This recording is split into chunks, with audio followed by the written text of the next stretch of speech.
আসসালামু আলাইকুম প্রিয় শ্রোতা সাধারণ। ন্যাশনাল টি কোম্পানির 12টি চা বাগান চালু হচ্ছে, তবে অনিয়ম, দুর্নীতি ও আত্মঘাতের শাস্তি হবে কি? বিগত আওয়ামী লীগ সরকারের আমলে ন্যাশনাল টি কোম্পানি লিমিটেডের টাকা লুটে ফুটে খাওয়া ব্যাপক আকারে বেড়ে গিয়েছিল। ন্যাশনাল টি কোম্পানির লাগাতার লস করে অস্তিত্ব সংকটে পড়েছিল, যার ফলে বিগত 3 মাস বাগান বন্ধ ছিল। চলতি সপ্তাহে বাগানের শ্রমিকদের 2 সপ্তাহের মজুরি পরিশোধের মাধ্যমে পুনরায় বাগান চালু হতে চলেছে। কিন্তু নজিরবিহীন অনিয়ম, দুর্নীতি আর অব্যবস্থাপনায় ডুবতে বসেছিল এনটিসি। একসময়ের জনপ্রিয় এবং ব্যবসা সফল কোম্পানিটি এখনও ধুঁকছে। কোম্পানির টাকা আত্মসাৎ করতে কোনো ব্যাগ পেতে হয় না। সেই টাকার একটা অংশ খরচ করলেই সাময়িক বরখাস্ত থেকে রেহাই এবং পদোন্নতি পাওয়া যায় খুব সহজেই। এনটিসিতে চাকরি করে কেউ লাখপতি থাকেন না। 10-12 বছর পড়লেই কোটিপতি হওয়া যায়। এনটিসিতে অর্থ কর্মকর্তা মোহাম্মদ কেরামত আলীর নেতৃত্বে গড়ে ওঠা সিন্ডিকেট গত 7 বছর ধরে টাকা লুটেপুটে খাওয়ার মধ্যেই হঠাৎ দেশের রাজনৈতিক পট পরিবর্তনের পরপরই ধরা খাওয়ার ভয়ে পদত্যাগ করে আত্মগোপনে চলে যান 6 জন পরিচালক। স্বাভাবিকভাবেই তৎকালীন সময়ে জিএম কেরামত আলী পদত্যাগ করেন। তার সাথে রয়েছেন এক শ্রেণীর নৈতিকতা বিবর্জিত কয়েকজন কর্মকর্তা ও 2-3 জন পরিচালক।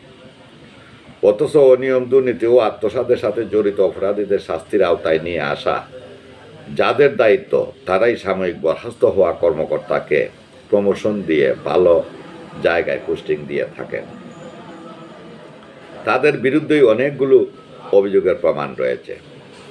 ন্যাশনাল টি কোম্পানির সাবেক প্রধান অর্থ কর্মকর্তা কেরামত আলীর সহ কতিপয় কর্মকর্তার বিরুদ্ধে গত বছর ভুক্তভোগী 2 জন শেয়ার হোল্ডার, এনটিসির চেয়ারম্যান, এনটিসি পরিচালনা পর্ষদ, দুর্নীতি দমন কমিশন, জাতীয় মানবাধিকার কমিশন, বাণিজ্য মন্ত্রণালয় ও সিকিউরিটিজ অ্যান্ড এক্সচেঞ্জ কমিশনের ডকুমেন্ট সহ লিখিত অভিযোগ দাখিল করেন।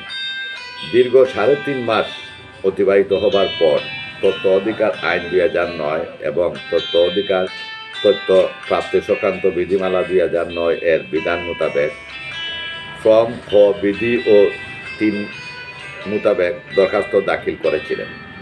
পাশাপাশি সাপ্তাহিক খবর পত্রিকায় এনটিসির অনিয়ম ও দুর্নীতির বিষয়ে ধারাবাহিক প্রতিবেদন প্রকাশ করেন।